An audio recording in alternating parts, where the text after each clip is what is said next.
Bismillahirrahmanirrahim. Assalamualaikum warahmatullahi wabarakatuh.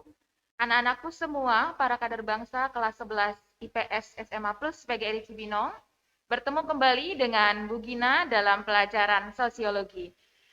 Dalam pembahasan kali ini, kita akan mempelajari materi konflik sosial dan akomodasi sebagai persiapan kalian, para kader bangsa kelas 11 IPS SMA Plus PGRI Cibinong, untuk menghadapi PAT yang akan dilaksanakan pada bulan Juni yang akan datang. Para kader bangsa kelas 11 IPS, silakan disimak baik-baik karena di akhir materi kita akan ada evaluasi yang harus kalian kerjakan. Selamat menyimak. Oke, Bismillahirrahmanirrahim. Kita mulai ya. Kita akan membahas pertama kali mengenai definisi konflik.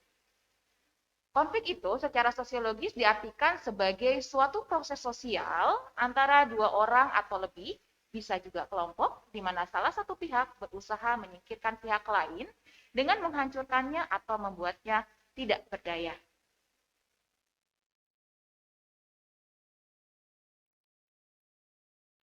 Kemudian di sini kita akan mempelajari mengenai faktor-faktor penyebab konflik.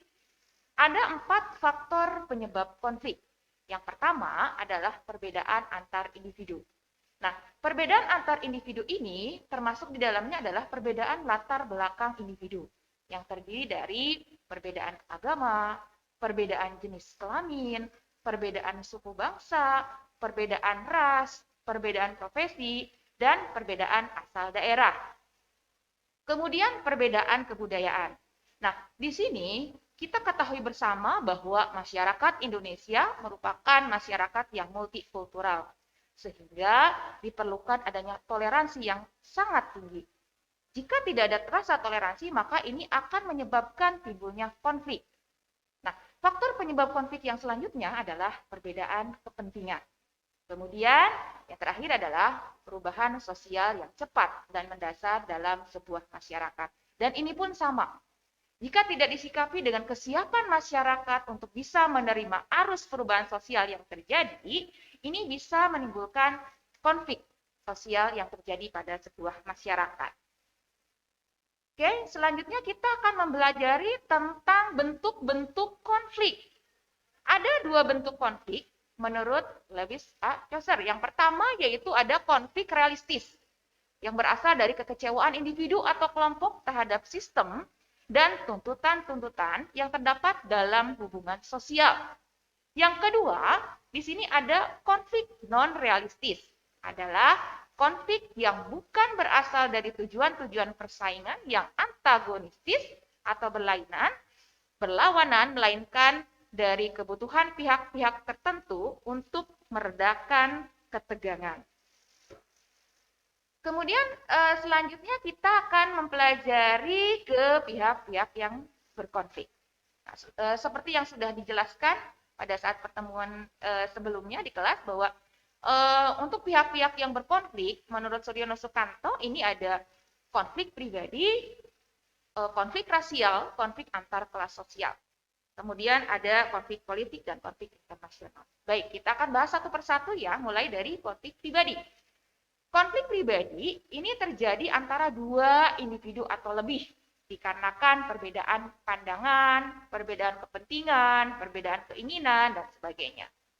Kemudian konflik rasial. Konflik ini umumnya timbul akibat perbedaan-perbedaan ras, seperti perbedaan ciri badan, kepentingan, dan kebudayaan. Kemudian ada konflik antar kelas sosial, tentunya yang melibatkan kelas-kelas sosial yang berbeda. Nah, di sini contohnya bagaimana konflik yang terjadi antara buruh dan majikan yang disebabkan oleh beberapa faktor. Atau misalkan ada konflik antara buruh dengan pengusaha, kemudian antara atasan dan bawahan yang membedakan kelas sosial mereka. Kemudian selanjutnya, di sini ada konflik politik. Konflik ini terjadi akibat adanya perbedaan kepentingan atau tujuan-tujuan politis seseorang atau kelompok. Dan yang terakhir di sini ada konflik internasional. Nah, konflik internasional tentunya melibatkan 2 negara yang disebabkan karena perbedaan kepentingan yang tentu saja akan berpengaruh pada kedaulatan negara. Nah, kemudian menurut Ursula Le Guin bahwa konflik ini terbagi ke dalam beberapa bagian. Yang pertama, di sini ada konflik dengan orang tua sendiri. Konflik ini muncul karena adanya ketidakselasian antara perilaku anak dan harapan orang tua. Yang kedua, ada konflik dengan anak-anak sendiri. Konflik ini terjadi sebagai reaksi orang tua atas perilaku anak yang tidak sesuai dengan harapan orang tua. Yang ketiga, ada konflik dengan keluarga. Konflik ini dapat terjadi dalam seluruh perkembangan seseorang. Selanjutnya, ada konflik dengan orang lain. Konflik jenis ini timbul dalam hubungan sosial dengan lingkungan sekitarnya, seperti dengan tetangga atau teman kerja. Konflik dengan suami atau istri. Konflik ini umumnya timbul akibat berbagai kesulitan yang dihadapi dalam sebuah perkawinan. Selanjutnya ada konflik dengan teman sekolah. Konflik di sekolah dapat berupa konflik akibat tidak dapat mengikuti pelajaran, tidak lulus ujian, konflik hubungan antara guru dan murid, serta teman sekolah.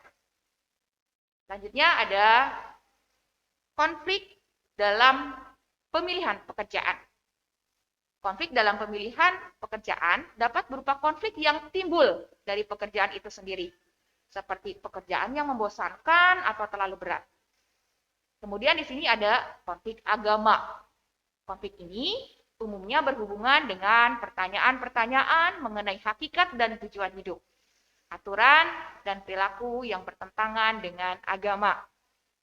Dan yang terakhir adalah konflik pribadi. Konflik ini dapat timbul karena minat yang berlawanan, tidak ada keuletan, tidak ada kemampuan untuk mengembangkan diri, serta tidak adanya semangat hidup.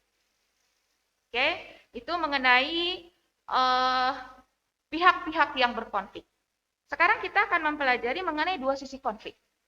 Ya, ada dua sisi konflik, yaitu konflik destruktif dan konflik konstruktif. Apa sih perbedaannya? Baik, kita akan bahas ya. Nah, di sini konflik destruktif itu konflik yang menimbulkan kerugian bagi individu, kelompok, maupun organisasi-organisasi yang terlibat di dalamnya. Yang kedua, ada konflik konstruktif. Nah, tentunya para kadar bangsa sudah paham ya, yang namanya konstruktif itu konstruksi, artinya membangun. Artinya konflik konstruktif adalah konflik yang bersifat membangun. Mana konflik ini tentunya menimbulkan keuntungan-keuntungan bagi individu-individu atau kelompok yang berkonflik. Oke. Selanjutnya adalah bentuk-bentuk akomodasi. Nah, kalau tadi di awal ya, kita sudah mempelajari bagaimana konflik-konflik sosial yang terjadi, maka supaya konflik tersebut teratasi, supaya konflik tersebut tidak berlanjut, maka harus kan ada upaya untuk menyelesaikan supaya konflik tersebut tidak terjadi. Nah, di sini anak-anakku sekalian begini akan menjelaskan ada 15 bentuk-bentuk konflik. Yang pertama adalah arbitrasi atau arbitrase. Apa sih arbitrasi itu? Arbitrasi adalah upaya menyelesaikan konflik dengan menggunakan pihak ketiga sebagai penengah. Nah, keputusan yang ditetapkan bersifat mengikat.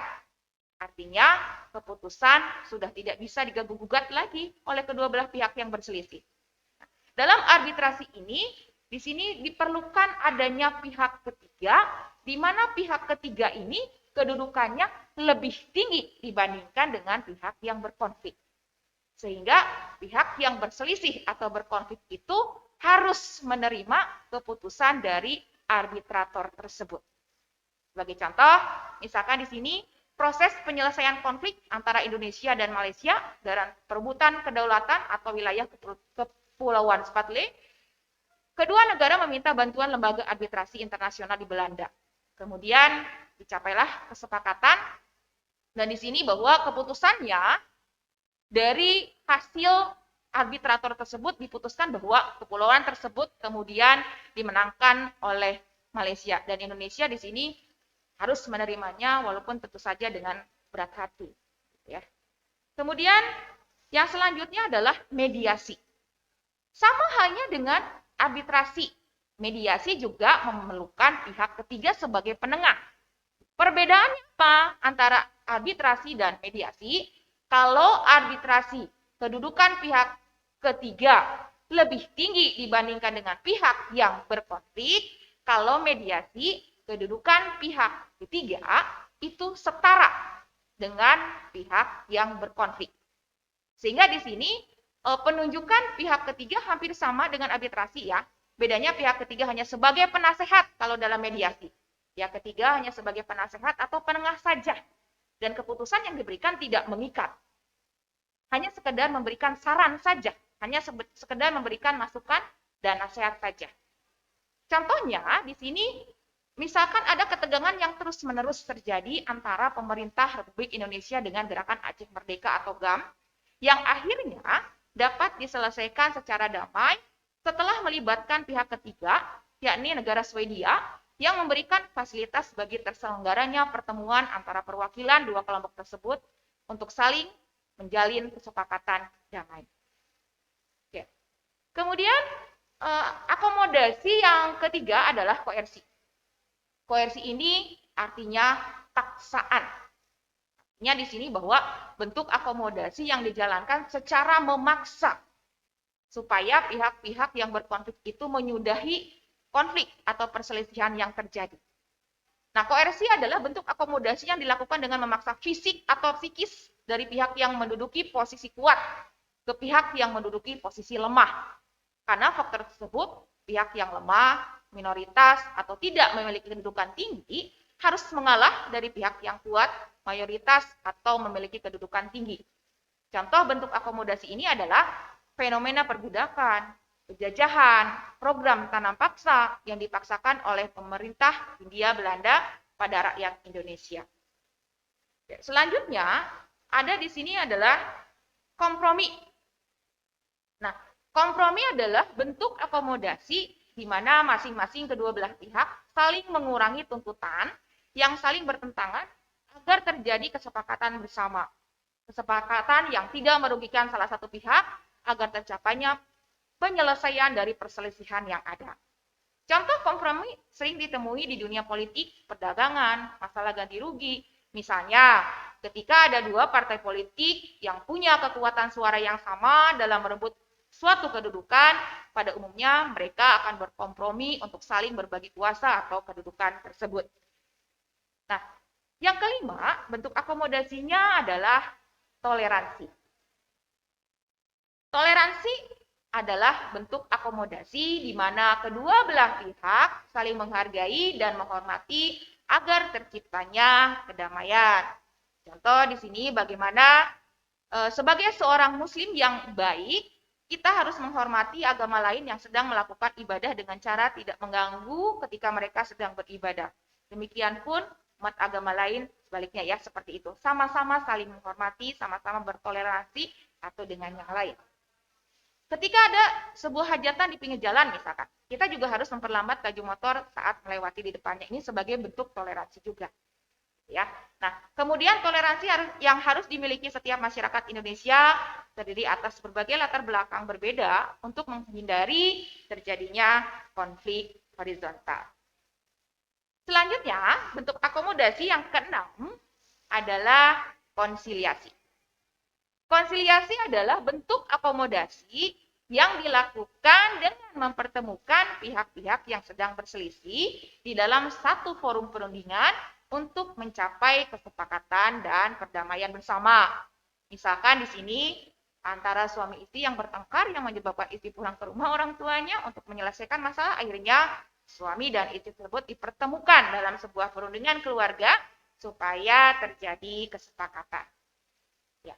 Lanjut ke bentuk akomodasi yang ketujuh. Oke, dari gambar sudah terlihat ya. Ini bentuk akomodasi adjudikasi. Artinya bentuk akomodasi yang dilakukan lewat jalur pengadilan. Pengadilan dalam hal ini adalah lembaga hukum yang diakui untuk menjalankan pemberian keputusan terhadap perkara perdata maupun pidana. Contoh, terjadi pada penyelesaian perkara pidana dan perdata yang terjadi di masyarakat.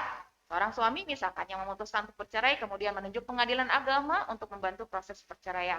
Nah, ini diselesaikan di pengadilan berarti melalui adjudikasi.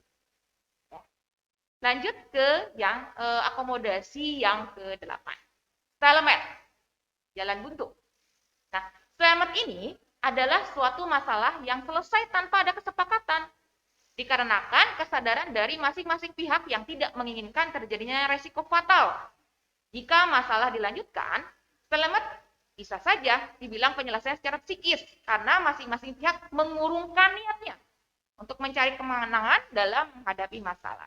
Nah, artinya stalemate ini adalah konflik ini berhenti dengan sendirinya karena kedua belah pihak memiliki kekuatan yang sama atau seimbang. Gitu. Misalkan di sini terjadi konflik perang dingin antara Rusia ya, kalau sekarang Rusia dengan Amerika yang berhenti karena kekuatan yang dimiliki dari kedua belah pihak itu sama-sama kuat dan tidak mau mengalah. Oke. Lanjut ke segregasi. Oke.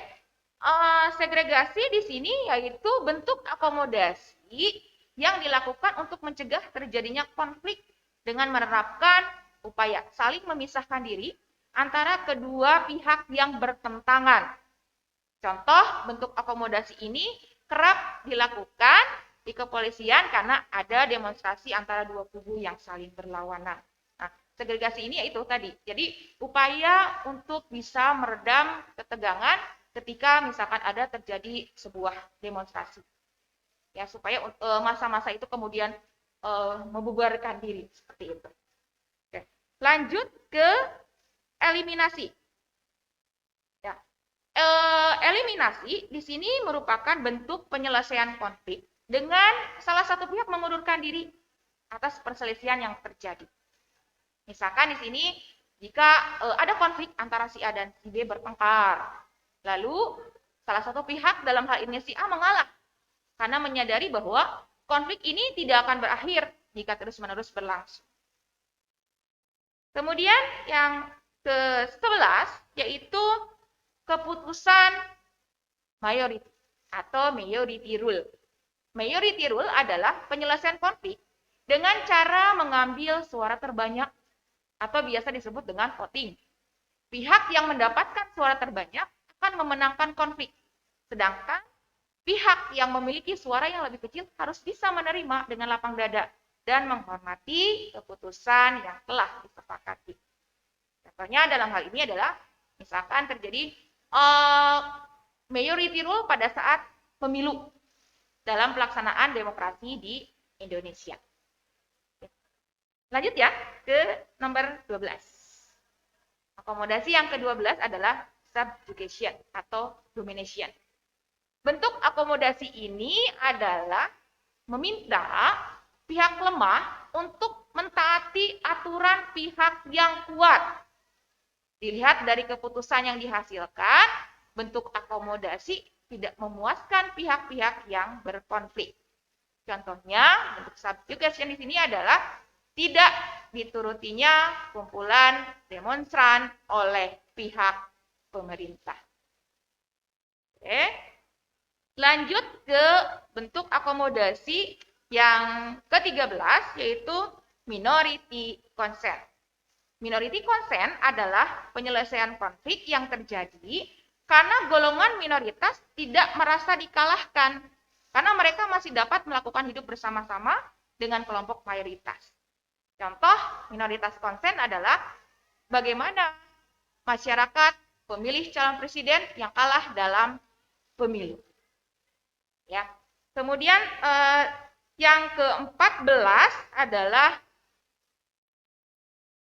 majority rule. Di sini bentuk akomodasi ini di mana pihak yang berkonflik mengalah sehingga ia mau menuruti keinginan pihak lawannya. Berarti tadi perbedaan dengan minority rule ya.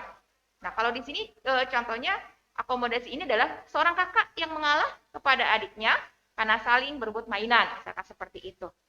Ya. Oke. Dan yang terakhir dari bentuk akomodasi ini adalah gencatan senjata. Tentunya gencatan senjata ini dilakukan pada wilayah atau negara yang sedang berperang. Gencatan senjata adalah penangguhan permusuhan yang dilakukan pada jangka waktu tertentu karena adanya kemungkinan jalan keluar yang baik dalam penyelesaian konflik. Contoh, gencatan senjata yang terjadi pada konflik dan perang antar negara, misalnya konflik antara Israel dan Palestina. Oke, jadi itu ke-15 bentuk akomodasi atau penyelesaian konflik yang terjadi. Ingat, akomodasi itu penting dilakukan untuk mencegah supaya konflik tersebut tidak berlanjut dan bisa terselesaikan dengan baik. Ya, jadi bagaimana menyelesaikan sebuah konflik? Ini bisa kita lihat akomodasi yang paling sesuai untuk menyelesaikannya seperti apa, sehingga bisa menyelesaikan konflik yang terjadi. Gitu ya. Oke, kalau tadi kita sudah membahas mengenai bentuk-bentuk konflik, faktor penyebab konflik, kemudian juga akomodasinya. Nah, sekarang kita akan membahas mengenai dampak sebuah konflik. Nah, di sini dampak sebuah konflik tentunya ada dampak positif dan negatif. Kita akan mempelajari terlebih dahulu mengenai dampak positif sebuah konflik. Yang pertama, konflik dapat memperjelas aspek-aspek kehidupan yang belum jelas. Yang kedua, konflik memungkinkan adanya penyesuaian kembali norma-norma. Yang ketiga, konflik meningkatkan solidaritas sesama anggota kelompok. Yang keempat, konflik merupakan jalan untuk mengurangi ketergantungan antara individu dan kelompok. Selanjutnya, konflik dapat membantu menghidupkan kembali norma-norma lama. Kemudian, konflik dapat berfungsi sebagai sarana untuk mencapai keseimbangan antara kekuatan-kekuatan yang ada di dalam masyarakat. Dan yang terakhir, dampak positif sebuah konflik adalah konflik akan memunculkan sebuah kompromi baru. Nah, kalau barusan kita membahas mengenai dampak sebuah konflik, dampak positif sebuah konflik, selanjutnya kita akan mempelajari nih apa saja dampak negatif sebuah konflik. Yang pertama, tentunya dampak negatif ini akan menimbulkan keretakan hubungan antar individu dan persatuan kelompok, kemudian kerusakan harta benda dan jatuhnya korban manusia, kemudian yang ketiga, berubahnya sikap kepribadian para individu baik yang mengarah kepada hal positif maupun negatif, kemudian munculnya dominasi kelompok pemenang atas kelompok yang kalah. Jadi itu materi-materi yang Bu Gina sampaikan. Semoga bisa bermanfaat ya. Tibalah saatnya kita masuk pada sesi bagian soal-soal latihan ya. Bagi kalian yang sejak awal tadi pembahasan sudah fokus ya dan insya Allah menyimak dengan baik materi yang Bu Gina sampaikan, insya Allah dapat menjawab semua soal yang Bu Gina sampaikan ini. Ada 10 soal ya. 10 soal yang Ibu sampaikan di sini. Selamat mengerjakan. Jika sudah selesai, silakan jawaban bisa dikirimkan di kolom komentar ya. Kemudian untuk jawabannya, Bu Gina tunggu sebagai salah satu poin untuk tugas. Dan ini untuk tambahan nilai. Menarik kan? Jadi ditunggu jawabannya untuk semua kelas 11 IPS untuk menyelesaikan soal-soal latihan PAT dan jawabannya silahkan nanti kalian semua kirimkan di kolom komentar. Baik, kita mulai ya. Bismillahirrahmanirrahim. Soal pertama. Begini bacakan dulu ya. Soal pertama, perhatikan contoh konflik berikut. Poin 1, bentrok antara pedagang kaki lima dengan petugas Satpol PP. Poin yang kedua, konflik antara anggota DPR dalam membahas undang-undang. Poin yang ketiga, debat pengurus OSIS membahas agenda kegiatan yang sesuai budaya Indonesia. Poin yang keempat, pengguna sepeda motor dan penjual pengecer berebut membeli BBM. Poin yang kelima, tuntutan para buruh pada pengusaha tentang kenaikan upah. Nah, Konflik sosial yang disebabkan oleh faktor perbedaan kepentingan ditunjukkan oleh nomor option A, 1, 2, dan 3, B, 1, 2, dan 4, C, 1, 3, dan 5, D, 2, 3, dan 5, dan E, 3, 4, dan 5. Silahkan untuk dijawab ya. Kalau tadi menyimak, insya Allah semua kalian bisa menjawab pertanyaan nomor 1 ini. Baik, cukup ya. Sekarang kita akan berlanjut ke pertanyaan nomor 2. Pertanyaan nomor 2. Bangunan liar di bantaran sungai dibongkar paksa petugas pemerintah kota Jakarta sehingga menimbulkan bentrok. Pada awalnya, masyarakat diizinkan menggunakan lahan karena bangunannya tidak permanen. Akan tetapi, banyak masyarakat yang mulai menjadikan tempat tinggal. Faktor yang melatar belakangi konflik tersebut adalah A. Perubahan sosial, B. Perbedaan status, C. Perbedaan kepentingan, D. Perlakuan diskriminasi sosial, E. Perbedaan latar belakang kebudayaan. Ayo, silahkan dijawab, insya Allah bisa. Pertanyaannya insya Allah mudah, apalagi bagi kalian yang tadi menyimak fokus terhadap materi yang Bukina sampaikan. Lanjut ya ke pertanyaan nomor 3. Mahkamah Konstitusi atau MK mengambil keputusan tentang sah atau tidaknya suatu pasal dalam undang-undang yang menjadi sengketa di antara lembaga-lembaga negara. Bentuk akomodasi pada kasus tersebut adalah A. Mediasi, B. Arbitrasi atau arbitrase, C. Kompromi, D. Stalemate, E. Segregasi. Ayo, silahkan dijawab.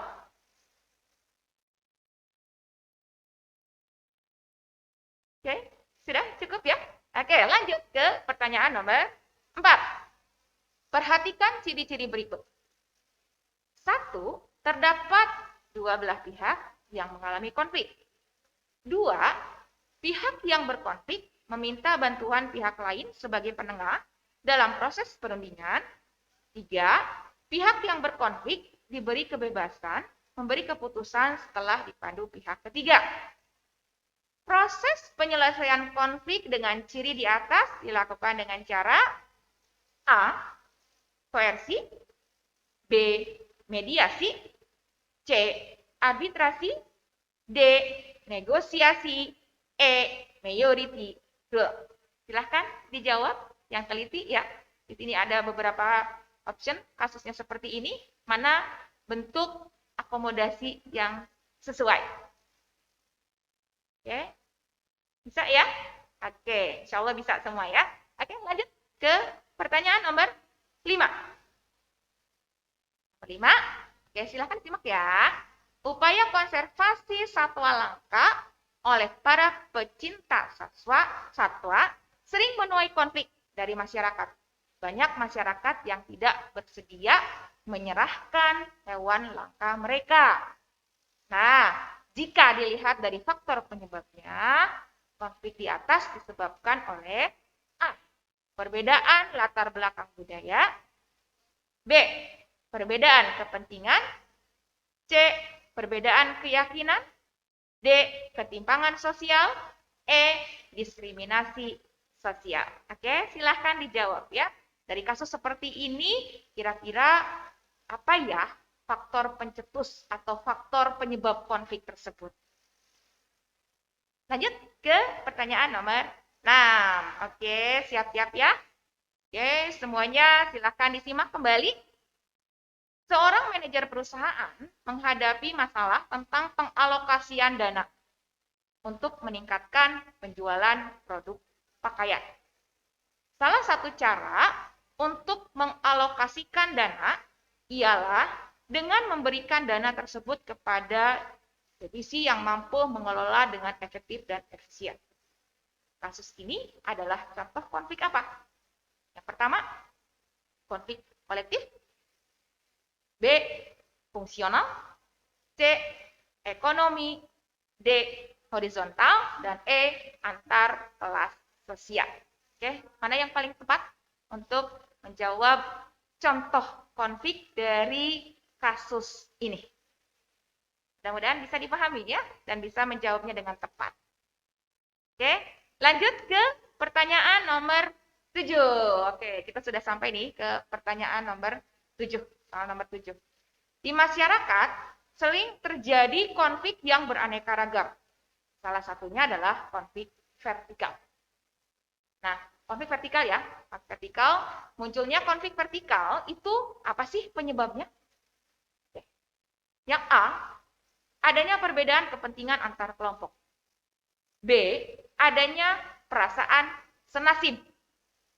C, masyarakat mudah dipengaruhi oleh provokator. D, adanya rasa ketidakpuasan dengan atasan. Dan yang E, adanya rasa kecemburuan dalam bidang ekonomi. Nah, dari kasus ini, kira-kira munculnya kasus konflik vertikal karena ada penyebabnya apa? Faktor penyebabnya apa? Oke, silahkan dijawab ya. Insya Allah kalian bisa semuanya. Sudah? Lanjut ya. Kita ke soal nomor 8. Nah, di sini kekerasan struktural dapat dilakukan oleh individu maupun kelompok. Kekerasan struktural ini sulit dikendalikan. Kira-kira karena apa ya? Yang A, melibatkan banyak individu. B, menimbulkan ketimpangan-ketimpangan di berbagai bidang. C, sulit dikendalikan. D, menimbulkan kerusakan, baik material maupun non-material. Dan yang E, sifatnya yang menyeluruh ke lapisan masyarakat. Oke, nah di sini kira-kira untuk kekerasan struktural ini, cara pengendaliannya itu harus seperti apa dan penyebabnya bagaimana? Silakan dijawab ya, mudah-mudahan kalian bisa menjawabnya dengan tepat. Sudah cukup ya? Nah, kita lanjut ke soal nomor 9. Soal yang nomor 9, silahkan disimak baik-baik. Perhatikan dengan teliti pernyataan berikut. Poin 1, tidak boleh memihak salah satu pihak yang berkonflik. Poin 2, tidak mempunyai wewenang untuk memberi keputusan terhadap penyelesaian konflik. Yang ketiga, sebagai penasehat. 4, memiliki kekuasaan untuk mengatur pihak yang berkonflik. 5, hanya boleh membantu pihak yang lemah. Berdasarkan pernyataan di atas, yang menunjukkan tugas utama dari pihak ketiga dalam mengatasi konflik sosial melalui mediasi. Ya, melalui mediasi nih. Yang mana nih? A, 1, 2, dan 3. B, 1, 3, dan 5. C, 2, 3, dan 4. D, 2, 3, dan 5. E, 3, 4, dan 5. Oke, silahkan dijawab ya. Yang teliti, bagaimana sih melalui mediasi ini tugas utama dari pihak ketiga sebagai penengah. Ingat, mediasi ini yang bertugas sebagai mediator, pihak ketiganya kedudukannya setara dengan pihak yang berkonflik. Yang mana ya? Oke, insya Allah semua kader bangsa bisa ya? Oke deh. Oke, selanjutnya. Pertanyaan terakhir, nomor 10. Oke. Pertanyaan terakhir, nomor 10. Di sini, dalam suatu perselisihan, oke lanjut ke soal nomor 10 ya. Oke, atau ya, oke. Soal nomor 10. Soal nomor 10 di sini, dalam suatu perselisihan muncul pihak ketiga yang bersifat netral. Tugas pihak ketiga dalam proses akomodasi adalah A, menekan kedua belah pihak yang sedang bertentangan. B, mendamaikan kedua belah pihak secara kontravensi. Ya, masih ingat ya, kontravensi itu apa? Kontravensi itu menyelesaikan kontravensi di antara konflik dan persaingan. Kontravensi ingat posisinya di antara persaingan dan konflik. Ya.